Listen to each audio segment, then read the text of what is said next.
తన రాజకీయ ఎన్నికల ప్రచారానికి తొలి అడుగు రామతీర్థం రామలింగేశ్వర స్వామి ఆలయం నుండే ప్రారంభించారని కోవూరు ఎమ్మెల్యే వేమిరెడ్డి ప్రశాంత్ రెడ్డి తెలిపారు. బెడవలూరు మండలం రామతీర్థం గ్రామంలో వెలిసి ఉన్న శ్రీ కామాక్షి సమేత రామలింగేశ్వర స్వామి ఆలయ పాలక మండలి సభ్యుల ప్రమాణ స్వీకార కార్యక్రమంలో ఆమె పాల్గొని పాలక మండలి సభ్యులచే ప్రమాణ స్వీకారం చేయించారు. ఈ సందర్భంగా ఆమె మాట్లాడారు. నూతనంగా ఎన్నికైన పాలక మండలి సభ్యులు ప్రజలకు భక్తులకు ఎలాంటి ఇబ్బందులు లేకుండా ఆలయ ఆస్తులు అన్యాకృతం కాకుండా పరిరక్షించాలన్నారు.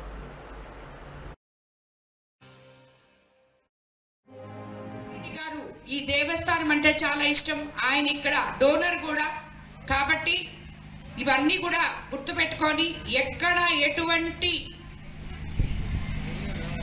భగవంతుడికి నాయకులు కార్యకర్తలు జన సైనికులు అలాగే రామతీర్థ గ్రామ ప్రజలు మత్స్యకార సోదరులు అందరికీ కూడా మరోసారి ధన్యవాదాలు తెలుపుకుంటూ మీకందరికీ ఆ రామలింగేశ్వర స్వామి ఆశీస్సులు ఉండాలని చెప్పి ఇక్కడ బోర్డు మెంబర్లు మాత్రమే చైర్మన్ మాత్రమే ఈ ఆలయానికి పనిచేయాలి అనేది లేదు.